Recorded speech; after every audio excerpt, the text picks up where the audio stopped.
বাঁচাও। প্রত্যেকটা নবী রাসূল পর্যন্ত বলবে আল্লাহ আমারে বাঁচাও, আমারে বাঁচাও।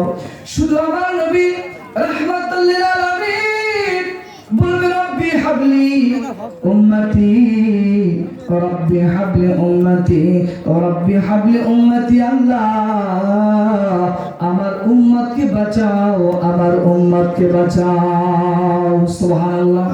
ওই যে আমার নবীজি আরশে আজিমের নিচে সিজদায় পড়ে কাঁদবেন আর আল্লাহকে ডাকতে বলবেন আল্লাহ পৃথিবীতে আমি আমার উম্মতের জন্য অনেক কিছু চাইছি আল্লাহ, এইখানে আমার উম্মতের জন্য চাই, আমার নিজের জন্য কিছুই চাই না গো মালিক। আমার নবীজি চোখের পানি দিয়ে দিয়ে কাঁদবেন আর বুকটা বাসাইবেন, আল্লাহকে ডাকতে বলবেন আল্লাহ আগো মালিক আমার উম্মতের খবর কি, আমার উম্মতের খবর কি। আমার আল্লাহ পাক ডাকতে বলবে হাবিব ওয়ালাল আখিরাতু খায়রুল লাকা মিনাল উলা। আগো নবীজি আপনি অনেক কষ্ট করেছেন, পৃথিবীতে অনেক কান্নাকাটি করেছেন, অনেক কাফেররা আপনার উপর জুলুম করেছেন, নির্যাতন করেছে, আপনার রক্ত ঝরাইছে। আগো নবীজি এখানে আপনার কান্নার নয়, কান্নার নয়, কান্নার সময় নাই, সময় নয়, জায়গা নয়। ওগো নবী আপনি মাথা উঠান, আপনি আপনার যে উম্মতকে পছন্দ হয় তাকে নিয়ে জান্নাতে চলে যান। সুবহানাল্লাহ। হে দে পাল তুলে দে মাঝি হেলা করছি না, দে পাল তুলে দে মাঝি হেলা করছি না, সে দেহ নৌকা মাঝি যাব মদিনা। কিছু গান আমার সাথে এ দে পাল তুলে দে মাঝি হেলা করিস না, সে দেহ নৌকা মাঝি যাব মদিনায়, সে দেহ নৌকা মাঝি যাব মদিনায়। মক্কায় এলেন নবী মায়া বেলার গড়ে, হাসিলে হাজার মালিক কাঁদিলে মুক্তা জড়ে। মারহাবা কোন হোসেন আরো জোরে পড়েন মারহাবা। মক্কায় এলেন নবী মায়া বেলার গড়ে, হাসিলে হাজার মালিক কাঁদিলে মুক্তা জড়ে। হেতে পাল তুলে দে মাঝি যাব মদিনায়, আমার হৃদয় মাঝে কাবা নয়নে মদিনা, আমার হৃদয় মাঝে কাবা নয়নে মদিনা। আল্লাহুম্মা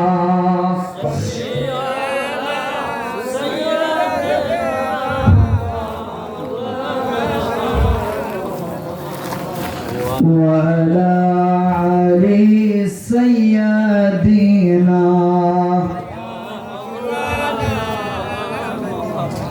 আসলে আমি বলতেছিলাম যে ঈমান মাপার যদি যন্ত্র আমাদের থাকতো তাহলে আল্লাহ পাক মেপে বুঝাই দিত আমরা কত নাম্বার ঈমানদার হয়েছি। কথা বলেন ঠিক কি? আগে ঈমান আনাটা কত কষ্টের ছিল আমরা জানি, তাই না? কত কষ্টের ছিল ঈমান আনাটা। একজন মানুষ যদি ঈমান আনতো তাহলে তার কত কষ্ট ভোগ করতে হতো। আমার প্রিয় মুসলমান ভাইরা, নবীজি এক সাহাবী ছিলেন আব্দুল্লাহ জুল বাজাজাই।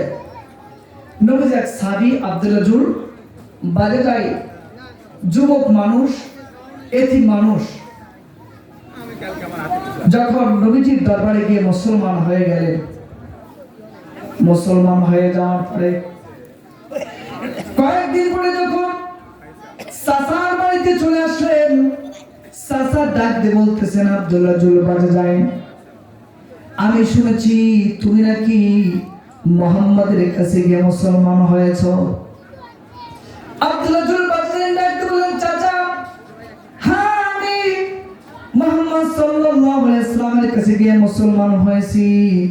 এবার চাচা ডাক দিয়ে বলতেছেন ভাতিজারে তুমি কি জানো যে তোমার এই মুসলমান হওয়ার কারণে আমি তোমাকে সমস্ত সম্পত্তি থেকে আমি বিতাড়িত করব। এবার চাচা বলতেছেন আব্দুল্লাহ জুল বাজাজাই এখনো সময় আছে রে বাবা, তুমি এখনো মুহাম্মাদের উপর থেকে তুমি ঈমানটা উঠায় নাও, এখনো আমাদের ধর্মে ফিরে আসো, তোমাকে আমরা কিছুই করব না। এবার আব্দুল্লাহ জুল বাজাজাই ডাকতে বলতেছেন চাচা আমার সমস্ত সম্পত্তি থেকেও যদি আমাকে বিতাড়িত করে, আমি আব্দুল্লাহ জুল বাজজাইন এক মুহূর্তের জন্য মুহাম্মদ সাল্লাল্লাহু আলাইহি ওয়াসাল্লাম থেকে আমার ঈমানটা সরাবো না। সুবহানাল্লাহ। আমার প্রিয় মুসলমান ভাইরা, এই আব্দুল্লাহ জুল বাজজাইন যখন এই কথা বলল, তার চাচা আব্দুল্লাহ জুল বাজজাইনকে বলা হলো, এখন থেকে তোমাকে তোমার সমস্ত সম্পত্তি থেকে বিতাড়িত করা হলো। শুধু তাই নয়, তোমার গায়ে যে জামাটা দেখতেছি, এই জামাও তো আমার টাকা দিয়ে কিনা, জামাটা খুলে দিয়ে যাও। জামাটা খুলে দেওয়া হলো। এবার আব্দুল্লাহ জুল বাজজাইনকে ডাক দেওয়া হলো, ও আব্দুল্লাহ জুল বাজজাইন, তোমার পরনে যে লুঙ্গিটা দেখতেছি ওইটা তো আমার টাকা দিয়ে কেনা। এবার বলতেছেন, চাচা দয়া করে আমার লুঙ্গিটা নিবেন না, এটা আমি আমার ইজ্জতকে হেফাজত করেছি গো চাচা, মেহেরবানি করে এই লুঙ্গিটা আমাকে ভিক্ষা দিয়ে দাও। এবার চাচা বলতেছেন, আব্দুল্লাহ রে, তুমি যদি লুঙ্গিটা না দাও তাহলে আমার লোকজন নিয়ে কিন্তু তোমার লুঙ্গিটা আমি খুলে নিব। এবার আব্দুল্লাহ জুল বাজজাইন পরনের লুঙ্গিটাও খুলে দিলেন। খুলে দেওয়ার পর উলঙ্গ অবস্থায় দৌড় মেরে যখন মায়ের কাছে চলে গেল, মাকে ডাকতে বলে, মা রে, আমাকে একটি কাপড় দাও, আমি একটু আমি একটু আমার ইজ্জতকে হেফাজত করব। এবার মা ডাক দিয়ে বললেন, বাবা রে, কি হয়েছে তোমার? এবার আব্দুল্লাহ জুল বাজজাইন ডাকতে বলেন, মা, মুহাম্মদ সাল্লাল্লাহু আলাইহি ওয়াসাল্লামের উপর ঈমান আনার কারণে আমার চাচা আমার পরনের লুঙ্গিটা পর্যন্ত খুলে নিয়েছে। ও মা, তাড়াতাড়ি দাও গো মা, আমাকে একটু কাপড় দাও। এবার মা যেন একটি কাপড় দিল।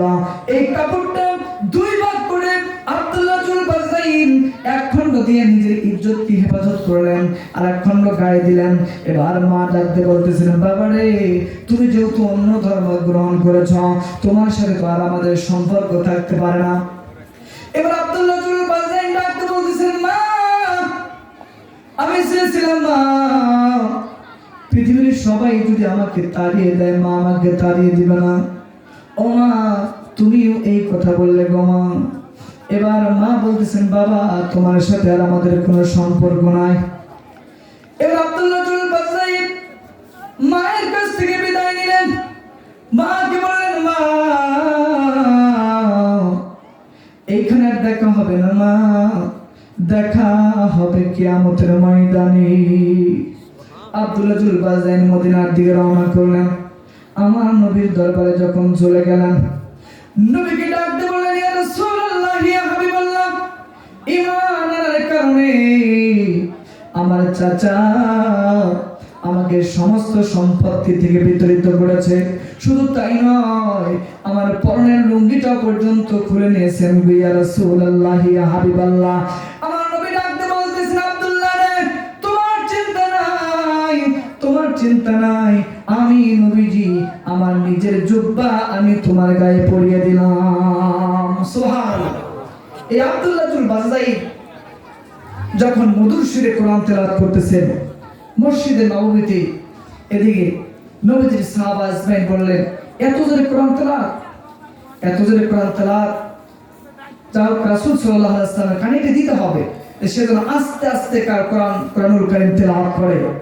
আমার নবীকে বলা হলো, ইয়া রাসূলুল্লাহ, ইয়া হাবিবাল্লাহ, আপনার সাহাবী আব্দুল্লাহ জুল বাজজাইন মসজিদের মধ্যে জোরে জোরে কোরআনুল কারীম তেলাওয়াত করে, অন্যান্য সাহাবীদের নামাজের সমস্যা হয়ে যায়।